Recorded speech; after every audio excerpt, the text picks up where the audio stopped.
The advice and opinions expressed by the host of Autism Live and her guests are meant solely as suggestion and should not be in any way construed as child-specific advice. The Center for Autism and Related Disorders advises working with a board-certified behavior analyst who has experience with autism before starting any intensive behavioral intervention. Any choices you make in determining your child's treatment are completely at your own discretion.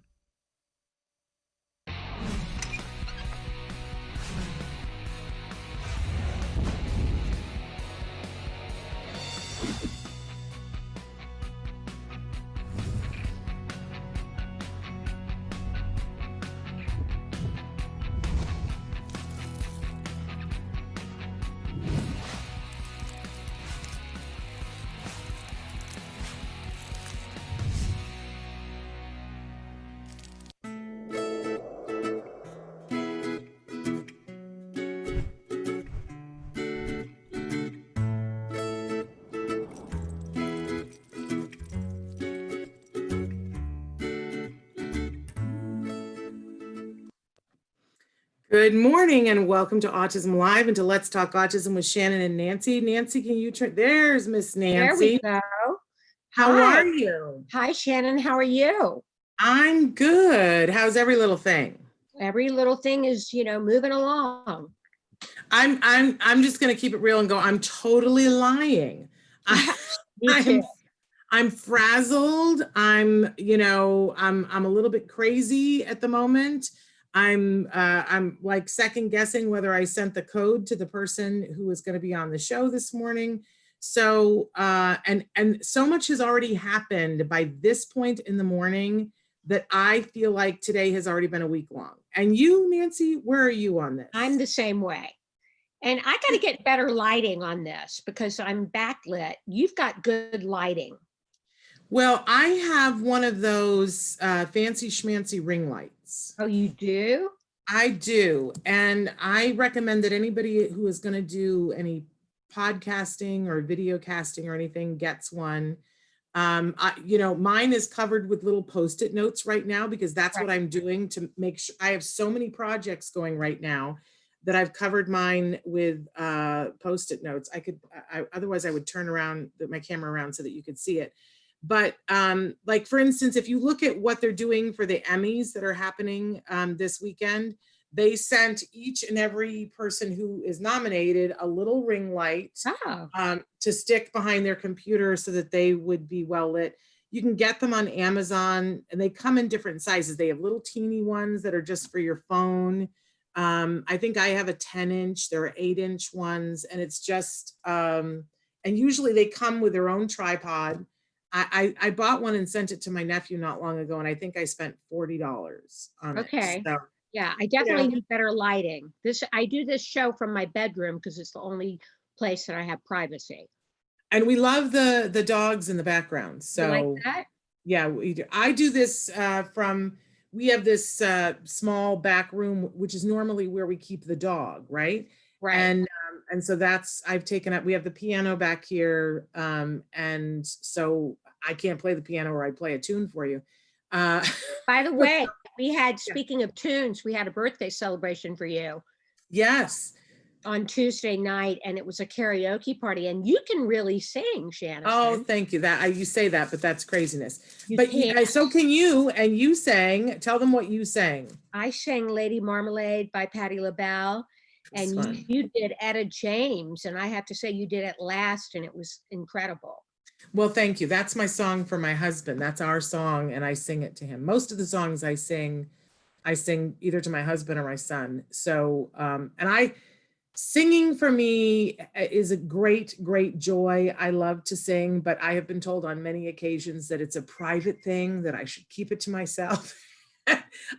I went off to college and I thought at last I'm going to get to take singing lessons. And I took voice 1 and passed. And the teacher said at the end, he's like, well, it's loud and you can sing. No one would ever mistakenly say that it's pretty, but that was his critique. I disagree. I think you have an amazing voice. I'm turning this around.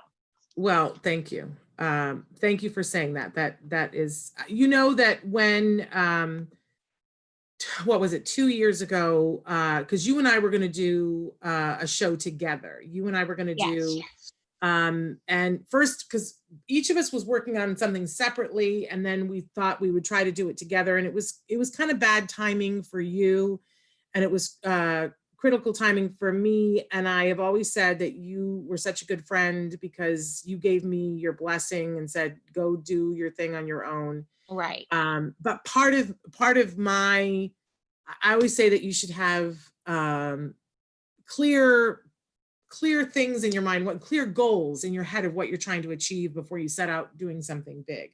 And of course, Cameron Manheim, who I had the pleasure of getting to interview 2 years ago, she had done a one-woman show years back and talked about it and said, she'd made some money doing a movie and decided she was going to do a one-woman show specifically for 3 reasons. And she was very clear in her head. She wanted to get an agent, she wanted to get a boyfriend, and she wanted to show people what she could do. And she was like, I just knew that those were the 3 things, and that she got those 3 things from doing a one-woman show. How did she get the boyfriend from doing a one-woman show? I'm curious about that. Because, when you put yourself out there creatively, I mean, creativity it's attractive.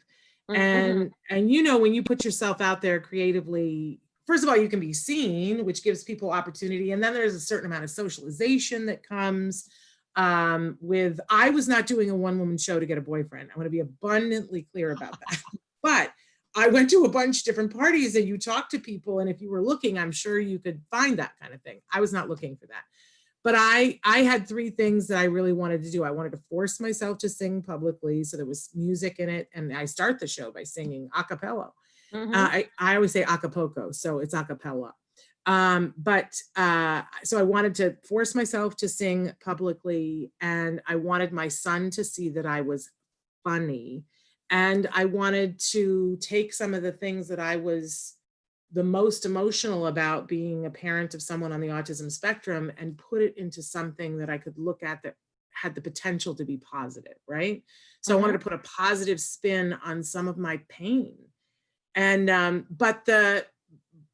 so I forced myself to sing publicly, which was a huge gift. But the one that was the most meaningful to me was that my son could see that I'm a funny person, because my son, my lovely, wonderful, hilarious son, did not believe that I was funny.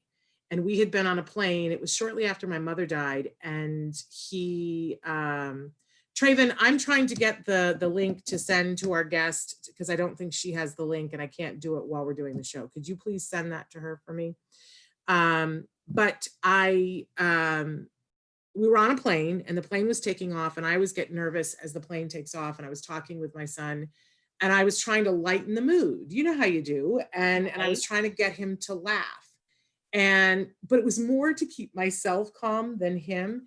And so I was saying something to make him laugh. And he said, Mom, just stop. You think you're funny, but you're not. And it cut me like Harry Carey cut me to the quick. I was like, and the plane is taxiing, and I got really loud, as you know I can do. And I was like, what do you mean I'm not funny? I'm the funniest person you've ever met, and I happen to be your mother. And he was like, but you're not, Mom, you're not funny. And I was like, you don't know. Who else do you know that has a plaque in the shape of a state that says they're the funniest person in that state? And he was like, well, not you. And I was like, yes, I do. I have a plaque that says that I am the funniest person in a state, in the shape of that state. And he was like, why? What state was that? Iowa. I mean, and I did a contest there and won. And I got a plaque in the shape of the state. I realize it's Iowa, and that's, it's not like it's Paris or New York or, but it's Iowa. I'm the funniest person. A lot of people live in Iowa. And some of them are funny. And I was the funniest that year. That's the only year I entered. Anyway, yes, I do want you to let her in. But anyway, and he didn't believe me. He didn't believe me that I had this plaque, and I had to fish it out of the garage when we got back. And so there we are. But he saw the show. Hey, Leah, I'm just finishing a story. So he saw the show, and the most fun thing for me was after one of the shows on the sidewalk, a bunch of people were standing around talking, and I could overhear him, and somebody was saying something, and he said, "Isn't my mom funny?" And I went, tick that box, tick that box. You got Anyway. that goal met. Yes, yes, absolutely. So that was good. Okay, so we have Leah Hirschfeld here with us, and she is amazing, and she's a regular here on the show. She joins us sometimes on Fridays, and we took the month of August off, but she's here with us now. Leah, tell us a little bit about you and what you do. Yeah, of course. Well, thank you guys so much for having me. It is my pleasure. It's such a highlight for my month whenever I get to come on. So I'm very excited to be here. So I'm a research coordinator here at the Center for Autism and Related Disorders. And what that means is that I'm super fortunate. And I get to spend my day looking at data and analyzing trends. I run research studies. I answer research questions that come from our caregivers, that come from our clinicians, and all with the hope to better serve our families and our patients. So I feel pretty fortunate. It's pretty fun. And then I get to come on here and read awesome articles and talk to you ladies and everyone else. It's super fun for us because even later on in the show, we're going to cover some news stories, and it always involves, not always, but a lot of times it involves research, and Nancy and I try to pick through it as parents, and that's often hilarious, but not accurate. Yeah, the stories we have today are particularly dense, I might add. And we try, and so we just sort of skim over them and go, look, there's research about this. You might want to go look at it for yourselves. Right. So to have someone of your caliber here to delve in on specific subjects is a really cool thing for us. So what are we talking about today, madam? Absolutely. Before I do that, I don't think you guys give yourselves enough credit. You both are incredible. So I'm sure your news segment you guys go through your research fantastically. But you might want to stick around and hear us slaughter some names. Exactly. Oh, well, I slaughter the names too. I was just about to say I'm about to slaughter one now. Okay. So I always try to find, either something I think is going to be really relevant to your audience, or something that just came out that I think will be cool. So this article came out this month, September 2020. This is an article from this journal called Autism Research, and I've presented other stuff from that journal. I really like them. I think their paradigms are really lovely. They have a lay abstract, which means like for non-research folks, it goes into nice, easy, digestible language. So I think it's a really accessible journal. And so this one I'll butcher, from Mindy Ruin and her team at West Virginia University. They also worked with California Institute of Technology. And this article is called Deep Neural Networks Reveals the World of Autism from a First-Person Perspective. Yeah, great title, right? Like amazing title. They have all of the right words. And so the article's amazing, really interesting. I also like that it's about deep neural networks. There's a lot of cool things going on with deep neural networks. I am by no means an expert on that. But what even is it? Do we even know what a deep neural network is? Is there a shallow neural network? It's so funny you say that because my husband's actually a PhD in neuroscience. So I was talking to him and he could tell you more about this, but he was like, we don't even know what it is. And I was like, okay, great. This is fantastic. But if you're not talking to a PhD who's a neuroscientist, my understanding of a deep neural network is that it's a very intense computer program, kind of. So basically they're, very, very bright people who speak language of computers, who can code, develop this model in a computer, and the model is really, really smart.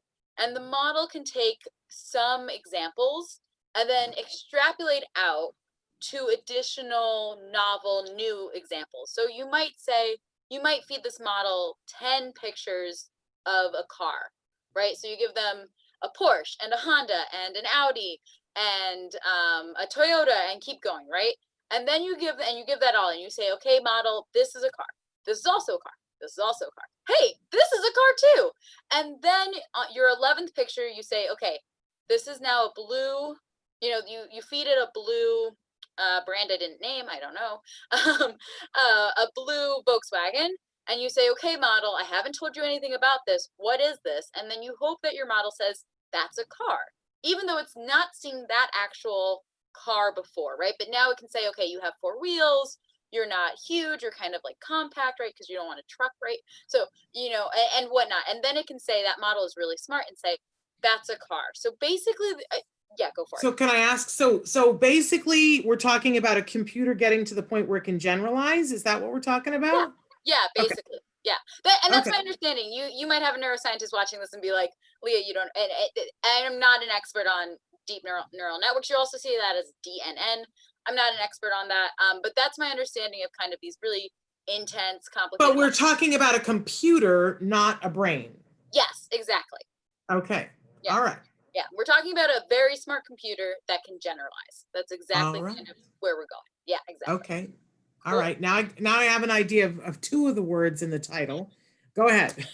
So I was really excited about this because exactly what you're talking about, Shannon, right? Like, okay, great. This has the sexy words we keep seeing, deep neural networks, and it also says it's going to tell me about the world of autism from a first person perspective.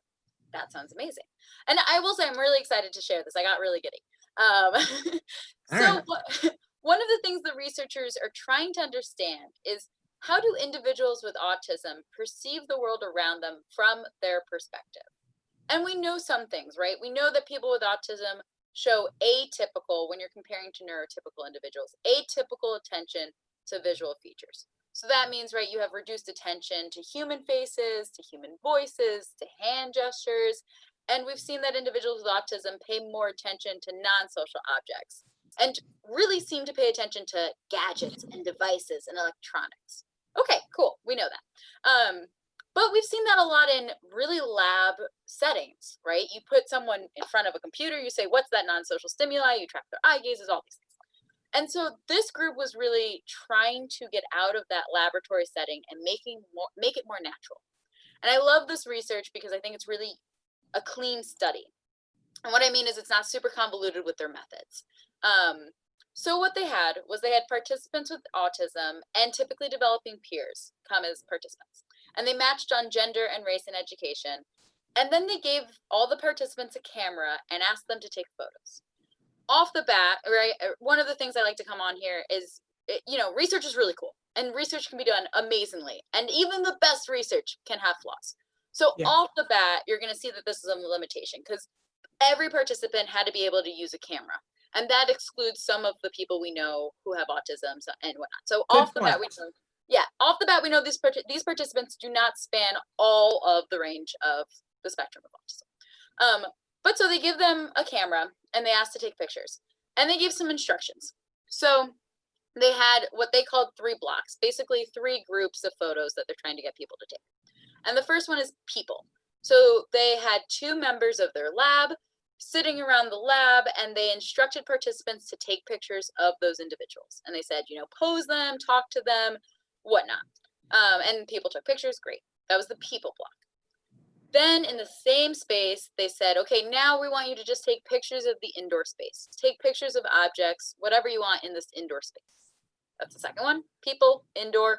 And then they took everyone outside and said, take pictures of whatever you want outside, walk around our lovely campus, take pictures of people, of objects, whatever you want outside. So they took people inside and outdoors, right? And so the idea here is that these photographs will help understand someone's point of view, and that these photographs will reflect what's visually important to the photographer and reflect how they interact with their environment. So they're putting a lot of stake into these photographs, but it makes sense. You can it's interesting at the very least, because to be able to see, we're always wanting, aren't we, Nancy? You know, I always used to say, in a very loving way, not a violent way, I wanted to open my son's head and be able to walk around and see what he could see. Yeah. So, you know, perspective is very, I mean, I think we all want perspective into the autistic brain. Yes. Okay. So they took the pictures. Yep, what did we find? Great. I love this. It's just, you guys are so amazing. Yeah. So before I say exactly what they found, they also, so this is where this deep neural network comes in, remember? So they fed these pictures to 2 different people, I'm going to say, but one's not a people, one's a computer. So they took a bunch of experts, autism, ASD experts. So they're clinicians and they can diagnose and they know a lot about autism. And they gave them the photographs and they didn't tell them who took them.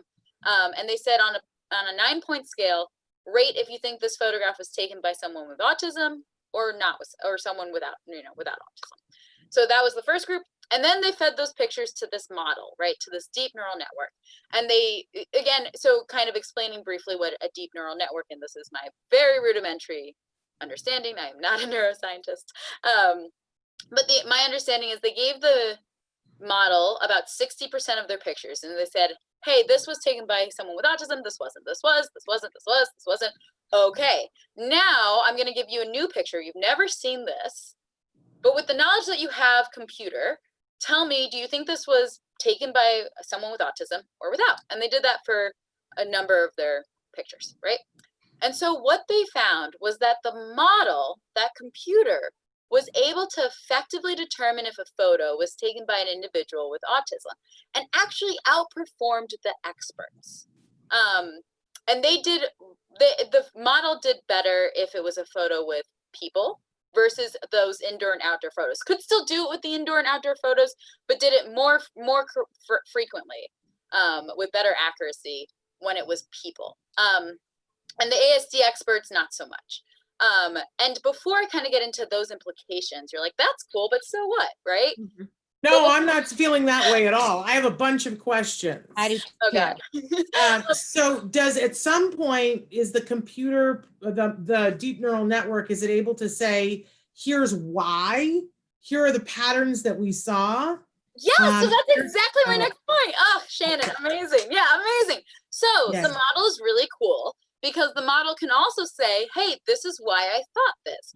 And so what they said, what the computer said was it classified a photo taken by participants with ASD if the photo was of a subject's back, if the subject in the photo was not very expressive, if the subject in the photo was not posed or did not look at the camera, if the photo had an odd visual perspective, if the photo was blurry. And if the photo had a rich facial expression and a regular what was considered regular, right? Regular angle of view, then it said, that's great, neurotypical individual. So, some of this isn't so surprising. It basically is kind of saying, our participants with autism have a social deficit, it seems like. And this isn't surprising. This we kind of know. But to me, what's so exciting is that this is potentially being shown through photos, which I don't know, this clicked for me. Like, I know individuals with autism have a social deficit, but for me, I'm like, okay, what does that mean? Does that mean I just need to remind you to look at someone's eyes or what? And to me, this really showed potentially that this is their perspective, and their perspective is that they want to interact maybe, but that's not what the way that we would think about it. Neurotypical individuals would think about interacting is not necessarily the way that they think about interacting. And what's even cooler to me is that this research is meeting individuals with autism at their level. We're not trying to come in and change it or put them into a lab or anything. We just said, take some photos and let's see what we can see from your photos, from your perspective. And this to me was several things. One, I think it speaks larger to this idea of we're kind of coming to try to understand individuals with autism's perspectives rather than necessarily change. And also to me, this was interesting because this to me was something, you could see showing an elementary school class a bunch of photos and saying, this is how your peers with autism see the world. These are the photos they took, and see how this is different. And it's not that. Yeah, can I interrupt you and ask a question? Yeah. Was there a specific age range of the participants that they gave the cameras to? So I didn't have the actual age range in the paper, but it was much older than, it seemed to be about young adults, because they gave the mean age and then the SD. So I think the mean age was in their 20s, but then the difference was quite large. It was plus or minus about 9 years. So I think you've got older teens to mid 20s, I think tend to be the age of the participants. Okay. So here's my thing where I two things. First, I would love for this deep neural network to now be fed a bunch of masterpiece artworks, because I would want to see what it says, because just from what you said, how it determined which was which, for me, I would classify that as who was following rigid rules about society and who was artistic. Not autistic, artistic.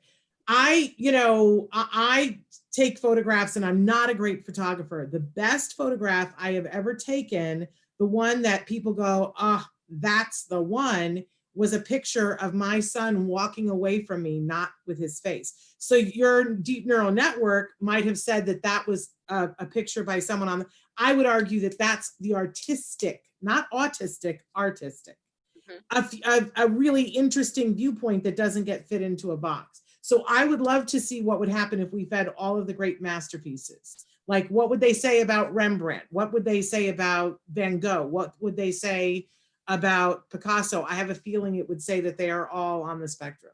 Or even better yet, Shannon, feed them photographs from great photographers that have been award-winning photographs, that maybe aren't in the mainstream, like Man Ray, for example. Yeah. Something like that. I have a feeling that, so I just want to keep that in mind, because I think it tells us about our social rules and who's following the social rules. But I don't want to leave out that maybe that's, we want people to be able to do what they want to do, but I don't want to leave out that it might, just like when you have one sense that's, if you can't hear, that other senses are, that your sense of touch and vision is highlighted. Maybe, maybe that is also true for people with, maybe they have more of an artistic set, because we certainly see some beautiful artists that are on the autism spectrum. It's very interesting. Yeah, and I'll throw in too, they have some of those photos that that were ASD versus non, and one of them is taken from the ground, and I was like, this is a stunning photograph, totally stunning.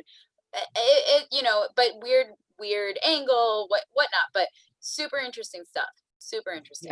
Yeah. Okay, so I interrupted you. What else did you want to say about this? No, that was basically it. Like, this is super interesting because I think, like you're saying, this is coming. It's not about changing their perspective. It's really about understanding it. And I think photographs is a great way to do that. It's an amazing medium that, again, to me, I know social deficits is a category in when you get diagnosed with autism. I know that. But what does that really mean? And I think these photographs can really help understand that. And I think, deep neural networks is very, very new. And to me also, it's very sexy, and I love hearing about it. But I always wondered, how will that be used, right, in autism research? And so you could see this being used, like you're saying, you could see this being used as, a potential kind of tool for clinicians to use. You could see this being used in a lot of different ways. And there's a lot, I can go into also limitations about the research, but I just love that this research, and I think what we're seeing in a lot of the autism field is, really meeting people at where they're at and not trying to change necessarily, Judge. Yeah, exactly. Just understand it more. Instead, and wouldn't that be a beautiful world? Like, I got really excited. No, I think that's a really, does it reach any conclusions then overall? It kind of does, but those conclusions are ones we already kind of understand, or have seen in other research. So mostly about social deficits. They were saying that, because their model had better accuracy with the photos of people versus indoor and outdoor. They're saying, some of the things that they came away was photos taken of people, maybe the most relevant to determine the differences between individuals with and without autism. Kind of, again, makes some sense here with those social deficits that we're seeing. And then there are some limitations about the participants. I don't know about exactly what instructions were given about how to use a camera. So it could always be, those individuals with autism just didn't have as much experience with the camera and just tilted it all the time because this is how they thought they should hold it. I'm not 100% sure. I don't think that's what happened. That would be a pretty glaring limitation, but it doesn't include those instructions. So I'm not 100% sure what those instructions were given to the participants. For me, the takeaway is that individuals who are on the autism spectrum visually care about different things than those of us who aren't, and that a computer with a deep neural network can point it out. And that's pretty interesting.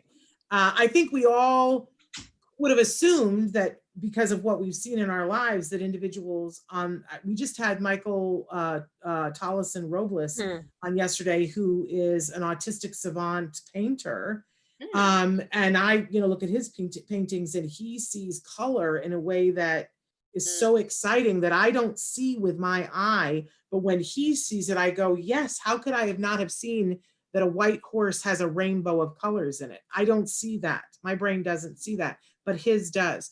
So I think we all sort of have known on some level that what is visually interesting to us is not what is visually interesting to our kids. Like Nancy, Wyatt loves water, and I, and Wyatt is a painter, and I know he sees colors in water that I don't see.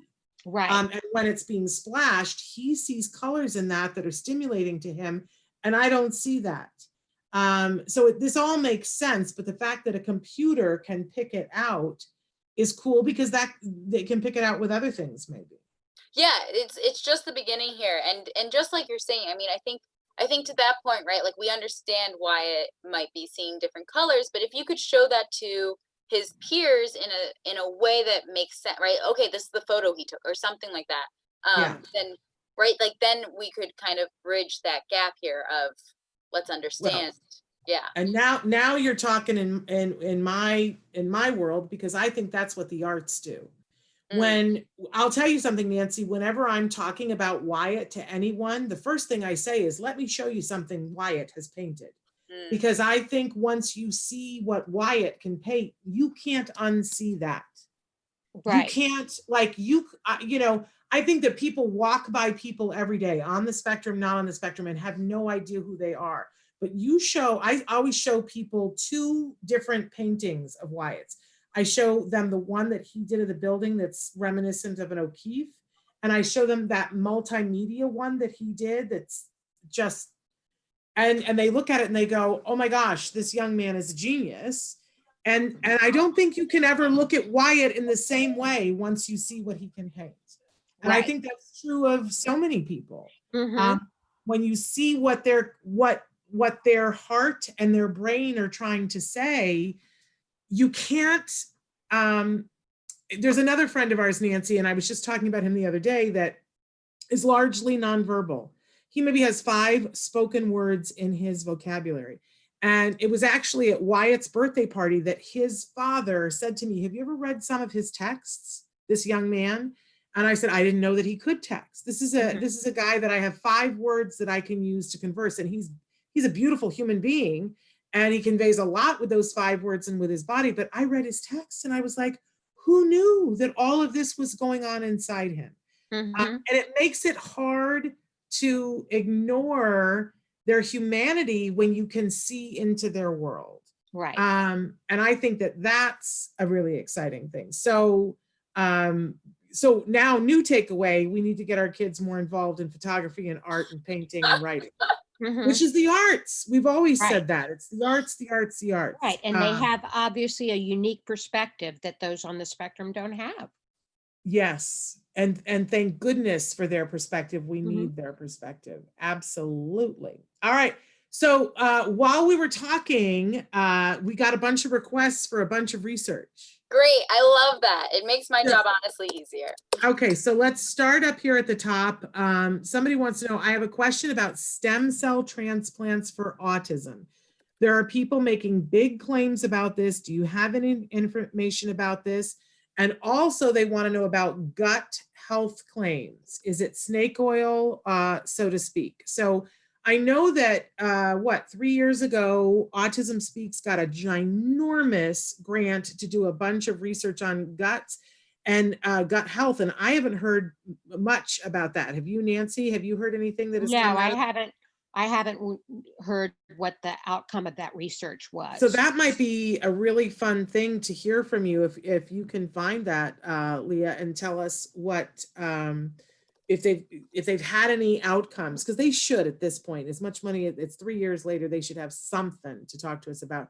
But also the stem cell. I will tell you that we've been very careful on Autism Live and have only covered stem cell for about 3 seconds.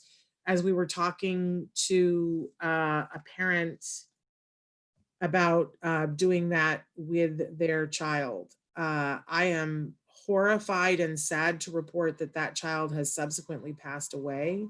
And I cannot report whether, because, you know, I don't want to bother the parent and say, so, you know, did this have anything to do with the stem cell that you did? I'm not going to ask that question, but it does, for me, you know, raise questions. So perhaps if we could look into that a little bit more, because it's possible that it had absolutely nothing to do with it. But it's the one child that I know that went through stem cell, and I know that the child has subsequently passed away. That's all I can tell you. Another person wrote in and said, I'm interested in genetics with autism. I have 3 children with autism, and all of my children have been diagnosed one after the other. Yet they say it's very rare to have more than one child with autism in the family. I don't know who they is that is saying to you, but that is not what I know to be statistically. I was about to confirm that as well, Shannon. Yeah. I know that at one point we had an expert on who was saying that if you have one child with autism, you are 18 times more likely to have another child with autism. And if you have 2 children with autism, that number goes up exponentially.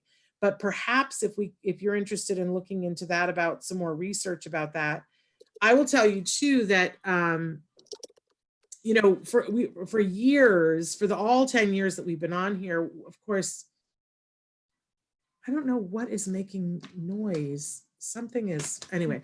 Can you guys hear it? No. I'm getting music. Don't hear anything. Oh. Apparently it's playing on my phone. I'm like, why am I hearing Sweet Jane? My phone has just turned on and is playing Sweet Jane. Okay, now, so we've been, you know, obviously we always want to talk anytime there's research into trying to figure out and hone what the causes of autism are and why in some individuals it's, you know, it's more impactful. And so I will encourage people, the study that I always go back and refer to is the Claire Lajean twin study, which was really the first seminal study that showed us that it is both absolutely genetics and the environment. Because they looked at a whole bunch of twins, and they were fraternal twins and non-fraternal twins, some of them raised in the same environment, some of them raised not in the same environment, and their prevalence of autism. And it was the largest study of its kind. And it was the one that showed us definitively it is a combo platter of both of these things, that there is a genetic component and there is an environmental component. So I would encourage our viewers to go and look that up. Claire Lajean, that was done with Autism Speaks money as well. But I'm sure that you could find some really cool stuff. This parent is saying that they have a diagnosis of multiple sclerosis. And I will tell you that let's see if I can, there's Cindy Miller does a bunch of studies, and there's somebody else about parents with autoimmune and the prevalence of if a child is on the autism spectrum, how, I don't know which way to say it, but that in a lot of cases, if a child has an autism spectrum diagnosis, the mother will have an autoimmune disorder. I don't think anybody knows definitively which, you know, the chicken or the egg, what comes first, but it is, there's a large prevalence of those two things going together. So that's not unusual at all. But you now have a bunch of interest from a bunch of people on a bunch of different research fronts. We'll look to you to figure out what you want to delve into first. I mean, gut health and genetics, I could spend however much time you're going to give me, you know, that there's so much out there about both. And especially the genetics with autism, there's a lot about this thing called the broad autism phenotype. Have you guys heard of this? No. I don't know that I have. Okay, so the broad autism phenotype is really interesting, and it's about, you know, you can't just test every single parent and then see if they have a child with autism. That's not how the world works. But you can kind of go backwards and say, okay, you have a child with autism, but the parents don't have a diagnosis. And so what researchers found is that potentially parents seem to kind of fit into this phenotype, this kind of I'm trying to think of the right word to define phenotype, but you know, this kind of classification that fits kind of into some of the deficits that we see with individuals with autism. So a parent might not have a diagnosis of autism, but they might be really rigid, right? They might have a hard time taking a different route to work or something like that. Or, you know, they make sure they follow their schedule on the weekend. I know, for example, I have family members not on the autism spectrum, but if you try to mess with that schedule on the weekend, that's hard for them, right? So and other things like that, or parents who kind of feel very identify really with perfectionism, which is kind of this rigidness here. So that they've in the autism community, we have a saying for that: puppies don't have kittens. Yes. So we are like our children. We may not qualify for a diagnosis, but we are more like our children than we are different than our children. Exactly. So there's a ton of stuff about that.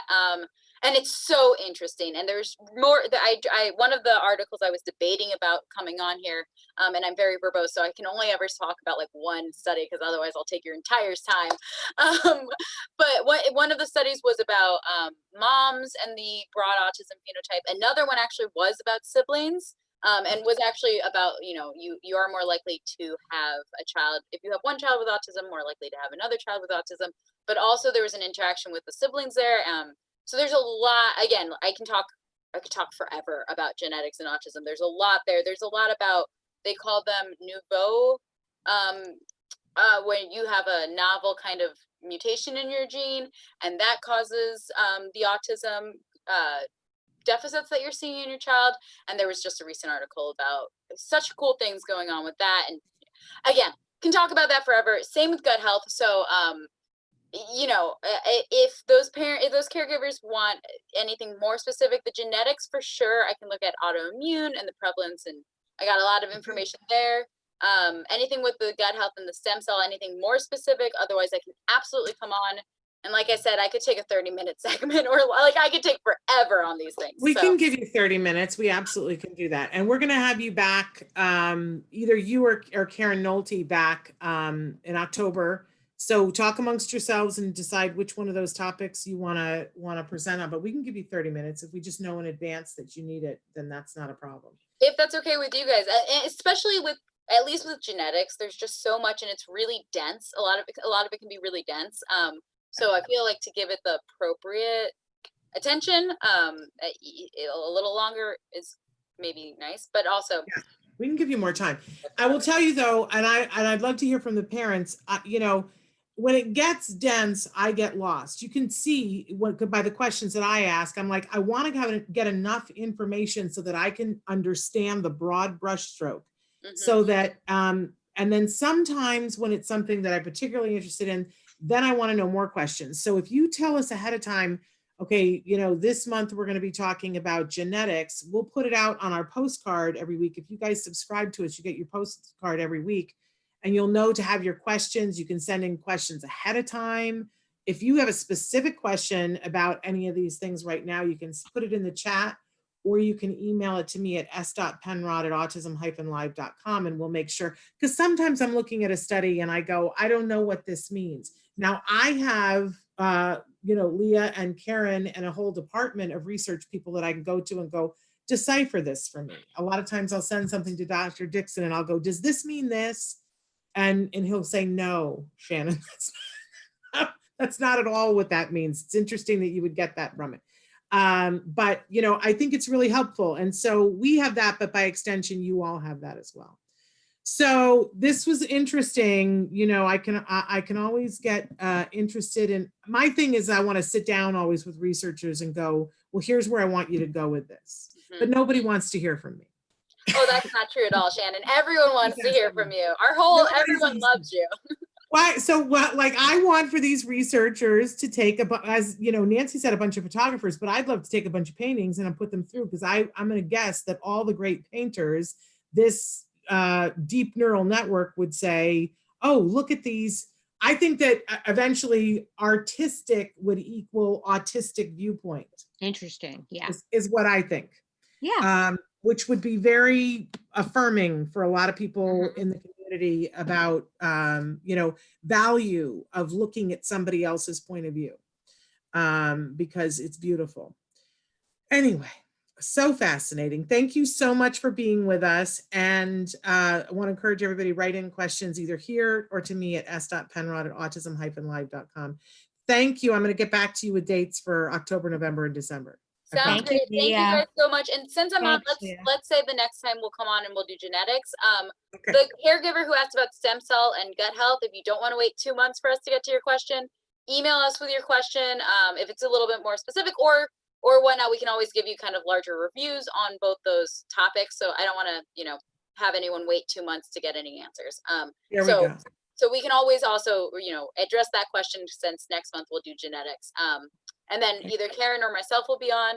And thank you guys so much. This is just the loveliest way to have a Friday. So thank you all so much for having me. We appreciate you, Leah. Thank you. Nancy, thanks, Shannon. Bye, y'all. I gotta say too, love the painting behind her head. I'm guessing that they would say that that was a person with an autistic point of view. Guessing, don't know for sure. Okay, we don't have that much time, and we have a list.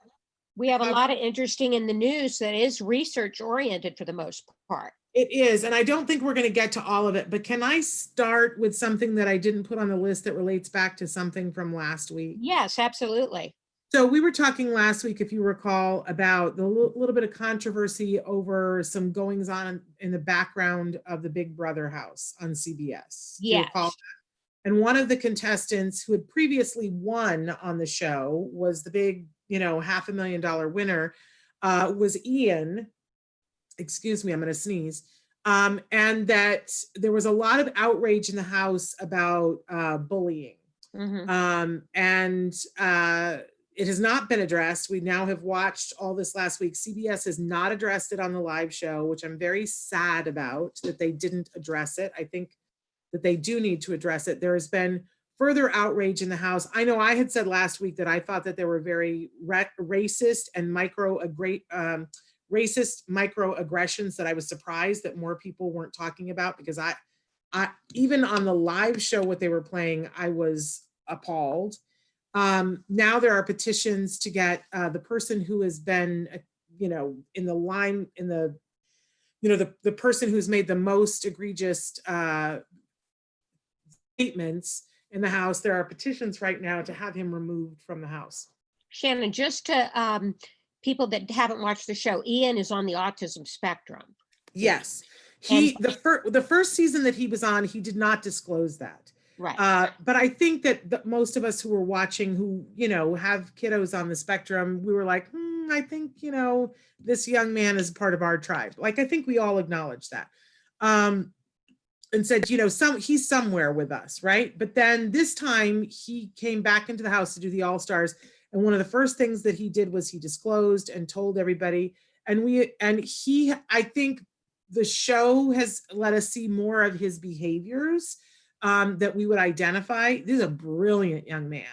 He is super smart, has PhDs in math and things like that. Super logical player, has mad skills. He's, has the ability to have a social game in the house, but he has some self-stimulatory behaviors that are very prevalent. He does a lot of rocking, and they were making fun of him in the house for that. One person in particular, Memphis is the name of the person in the house who was mimicking him to a group of the women in the house, and they were all laughing.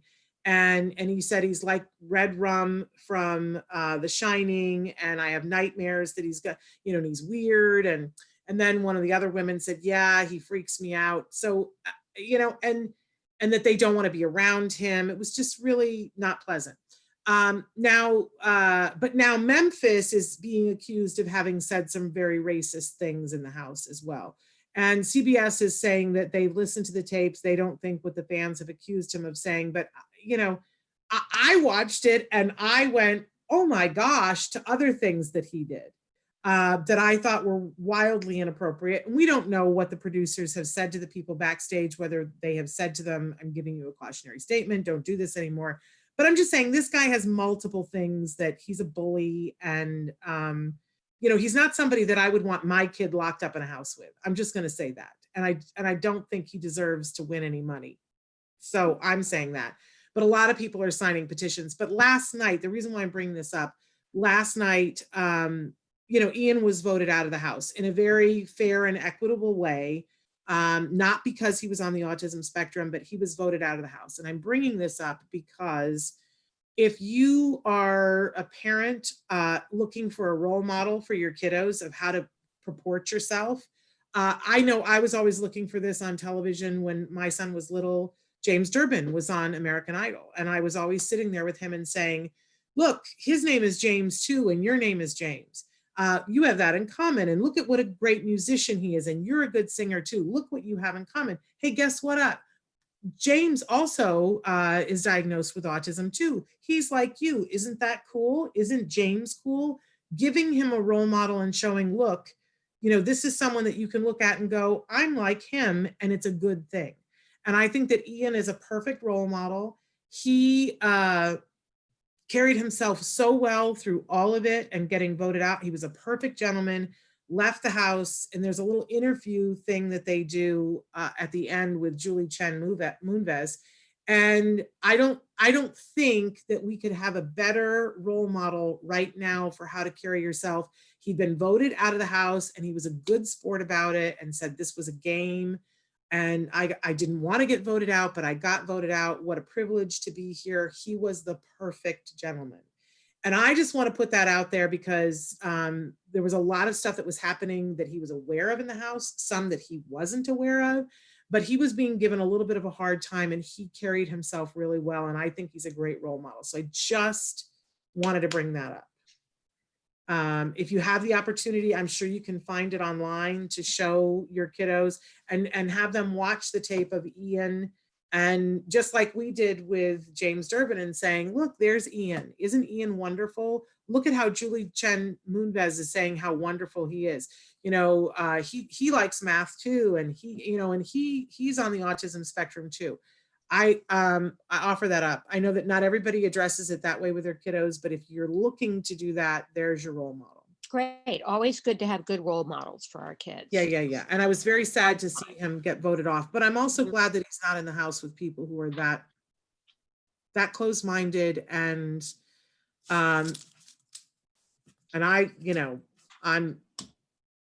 wish they would remove that one person from the house, at least the one person. Other people in the house, the one girl has lost her contract with Olay because of participating in the conversation when they were making fun of Ian. And I support Olay in doing that, but I really wish CBS would remove the one guy. In any case, I think we probably have time for the first story. Yeah, which is a really interesting study. Isn't it? We're talking... Go ahead. Gender diversity. It's the title of the article is Largest Study to Date Confirms Overlap Between Autism and Gender Diversity. That people who do not identify with the sex they were assigned to at birth are 3 to 6 times as likely to be autistic as, do you know how to say this word, Shannon? Is it CIS gender? Cisgender. Yeah, cisgender. And it's not a term that I know well enough to define, but I've heard it before, cisgender. Cisgender are people that identify with the gender they were given at birth. Okay. So people who do not identify with the sex they were assigned at birth are 3 to 6 times as likely to be autistic as cisgender people are. So it's the largest study yet to examine the connection between gender diverse people. So we've been talking about this a lot lately because we had the folks from Spec Labs on with the short film that if you are a parent who is listening to this and going, I did not know this, I do think as the autism community, we need to be aware of this. And for the parent portion, you know, if you can just imagine already with your child having an autism diagnosis, that there are some ways that their life is going to be harder because of how the outside world is going to look at them. Shouldn't be that way, but that's the reality, right? And if we're going to put on top of that, that there's a higher, we were just talking about this with Michael yesterday, there is a higher percentage in the autism community of individuals who are gay, and there are a higher percentage, as we're hearing from this study, who will identify themselves as being a gender different from what they were identified at as birth. We as parents, I feel like, have an obligation to make ourselves aware of this and to be looking out for this in our children to help support them. And I want to be clear that, you know, I'm aware of the fact that for some folks that is emotional and hard and may feel different than what you were raised to believe your children would be. But if we are coming from a place of love and acceptance and loving our children for who they are, which I think is our job as a parent, I think that we, you know, we have many things that we want to teach our children, but at the very base and heart, that our journey with our children is to accept who they are, and that for every parent on the planet, that is a challenge. It's why there are movies about it.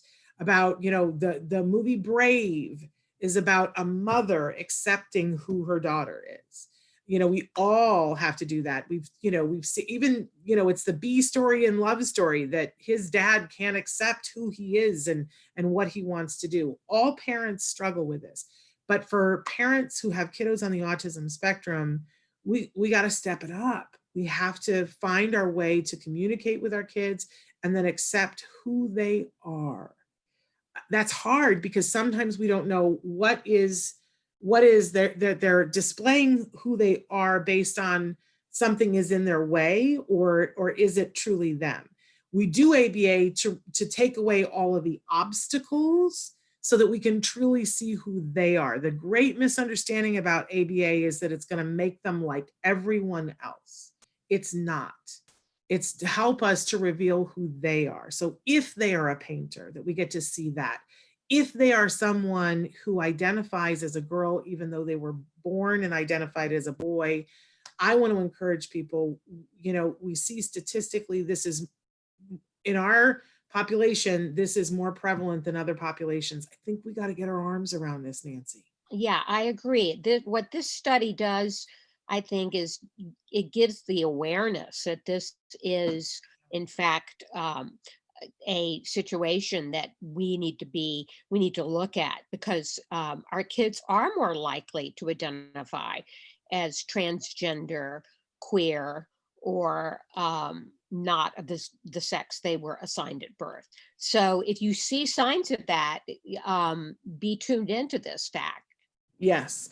And we also have to acknowledge that for individuals on the autism spectrum, the prevalence of suicidal feelings and suicidal actions is higher than the general population.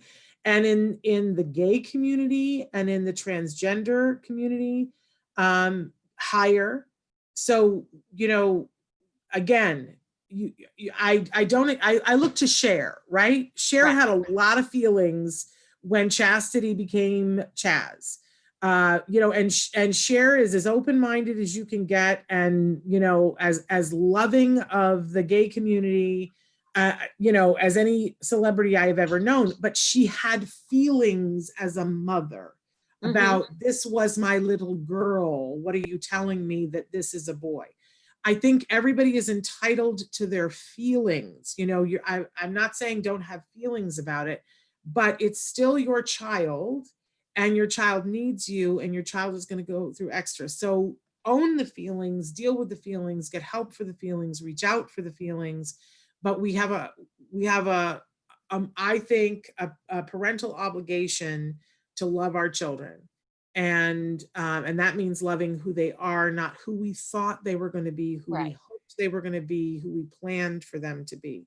Right. And I lots of challenges for lots of people, but it's hard. I mean, it's hard for parents. You know, first we have to come to the acceptance of our child having autism, being on the spectrum, and then in fact they may have other issues like this one that a parent has to deal with. So not easy stuff, but very important for awareness. But let's meet them where they are. Yes. All right, that's all we have time for. But Nancy, I love you. I love you. And I'm glad that you're here with me. And this was awesome to have this conversation with you. I want to encourage parents, we got a big week next week coming up. Lots of wonderful guests. And at some point next week, where I'm not sure which day, it might be next Friday, we've got a young woman who's going to come on who is doing a graduate school project.